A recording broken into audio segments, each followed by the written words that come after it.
हम बैक जो यूट्यूब में विशेष तरीक़ा की जो जानकारी है, जो न्यूज़ है, समाचार, उसके बारे में बात करूं माय डियर फ्रेंड, जो कि हमारे छत्तीसगढ़ में पूरा सचिव और सहायक जो रोजगार सहायक हैं उन लोग का बिल्कुल यहाँ हड़ताल पर बैठे हुए हैं। पूरा शासन से उनका एक अनुरोध है और उन्हीं के जुबानी में मैं जानकारी लेना चाहूँगा कि किस तरीके से कितना दिन से ये हड़ताल चल रहा है। तो सर्वप्रथम सर मैं आप लोग का परिचय जानना चाहूँगा, नाम और परिचय बताइए, शॉर्ट में बताइएगी, इसके बाद मैं पूरा आप लोग के साथ जो प्रश्न रखूँगा। नाम बताते जाइए सर। कहाँ से आए हैं? ग्राम पंचायत। हाँ, राम नरेश यादव, ग्राम पंचायत गिनिया रोजगार। मैं लिपिंग से विष्णु राम। शिव नारायण यादव, ग्राम पंचायत अनुभूति रोजगार। मैं रामचरण सारथी, ग्राम पंचायत गोरपुर से। हलदार, ग्राम पंचायत गोरखपुर। ग्राम पंचायत कृष्णा कुमार यादव, ग्राम पंचायत।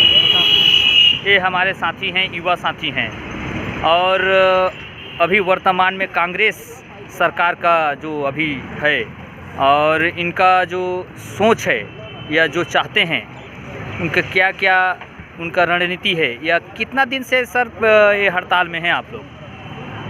हम लोग आज कौन सा दिन है?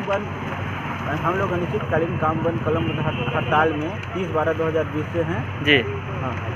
और आज हम लोग का हड़ताल का 22वां दिन है। जी जी, 22वां दिन से लगातार मतलब चल रहा है जा रहा। तो आज का डेट में 22वां दिन के अंदर शासन की तरफ से कोई भी प्रतिनिधि आप लोग से संपर्क या आए मिले कि क्या दुख तकलीफ या क्या चाहते हैं, ऐसा कुछ हुआ है क्या? अभी तक तो फिलहाल नहीं आया है, लेकिन व्हाट्सएप के माध्यम से हम लोग को मतलब जानकारी मिला है कि जिला सीओ सातों ब्लॉक के जनपद सीओ को मतलब वो दबाव बना रहे हैं कि हम सभी जो हड़ताल में बैठे हैं रोजगार सहायक जी उन लोगों के लिए मतलब लेटर जारी करें और 2 दिन के अंदर मतलब वो ज्वाइनिंग करना है, तो फिर हम लोगों को बर्खास्त कर दिया जाएगा। जी जी लेकिन उसके लिए हम लोगों ने पहले ही मतलब हाईकोर्ट बिलासपुर में केवीएट याचिका दायर किया हुआ है जी। क्योंकि अब हम लोग हड़ताल में हैं और जब तक हम लोग का मांग पूरा हो नहीं जाता हम लोग हड़ताल से वापस नहीं जाएंगे। और हम लोग के हड़ताल में बैठे रहने से शासन की जो जितनी भी महत्वपूर्ण योजनाएं हैं, जैसे मनरेगा हो गया, प्रधानमंत्री आवास हो गया और क्या बोलते हैं जैसे वो गोधन न्याय योजना, गवर्नमेंट की हो रही है और नहीं हो पा रहा है।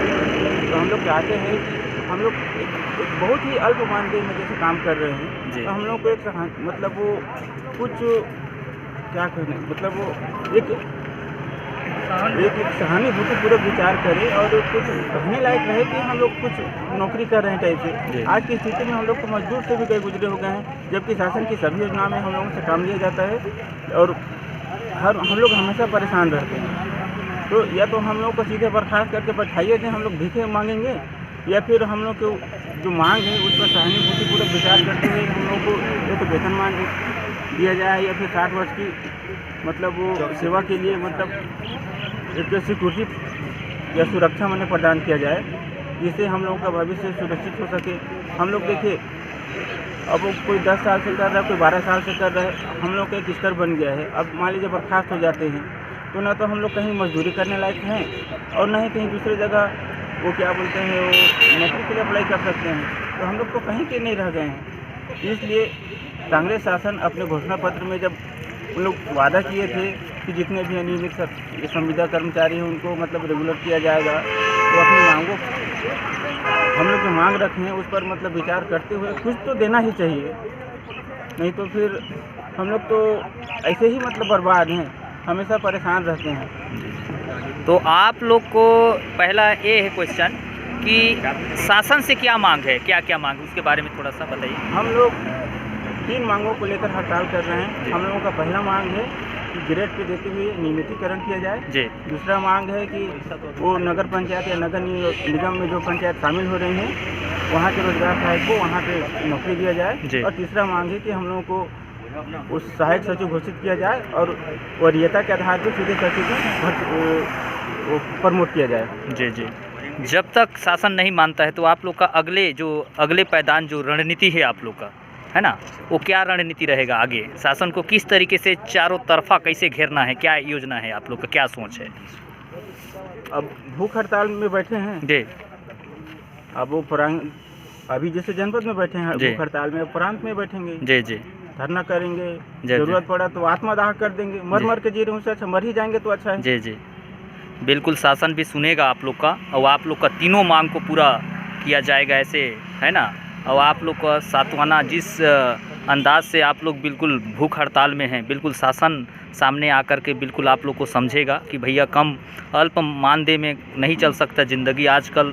और सेंट्रल गवर्नमेंट में किसान भाइयों का भी जो हाल है आप जान सकते हैं, वहाँ भी 3 मांग है, उनको भी सेंट्रल गवर्नमेंट से मतलब अटैक हो रहा है। मतलब अटैक का मतलब ये कह सकते हैं कि अभी तक मतलब शासन भी किसानों से, मतलब किसान का 3 मांग है वो भी नहीं झुकने के लिए हैं और शासन भी नहीं चाहता झुकने के लिए, उसमें कुछ सोच है। लेकिन आप लोग का भी बिल्कुल है। और यहाँ सचिव लोग का भी कह सकते हैं इसमें एक हड़ताल अलग चल रहा है, तो कहीं ना कहीं शासन आएगा और आप लोग का सोच कंप्लीट होगा सर, है ना। किसी चीज़ में आप लोग बहुत ही अच्छा पहल कर रहे हैं, कहीं ना कहीं अल्प मानदेय में नहीं हो सकता ये सब। और बिल्कुल आप डटे रहिए, लक्ष्य ओझल ना होने पाए, कदम मिला के चल, मंजिल तेरे पग चूमेगी आज नहीं तो कल। इसी शिद्दत, इसी दीवानगी, इसी जज्बा और जोश जुनून के साथ आप खड़े रहिए, बिल्कुल आप उस मुकाम तक रहिएगा, आप लोग का सुना जाएगा, है ना। और बाकी आप लोग हमारे ग्राम पंचायत का जो जितना भी कार्य होते हैं शासन का, पूरा आप लोग का सर्वमान्य, पूरा एक डीपली यानी कि एकदम नज़दीकी मांग से क्षेत्र से जुड़ा रहते हैं, हर चीज़ का आप देखते हैं। आपके बगैर, आप लोग के बगैर बिल्कुल गांव का स्तर जो कार्यान्वित होता है, जो कार्य शासन द्वारा कराया जाता है, वो सब अभी ठप पड़ गया है। तो कहीं ना कहीं आप लोग जब तक नहीं होगा तब तक शासन विकास गाँव नहीं करेगा, फिर दिक्कत होगा सर। तो बिल्कुल आप लोग का शासन सुनेगा, ऐसा हमारा मंसूबा है। अब आप लोग इसी तरीके से डटे रहिए, तालियां, बिल्कुल आप लोग का मांग जरूर पूरा होगा सर, है ना। बहुत बहुत धन्यवाद, शुक्रिया आप लोग का सर।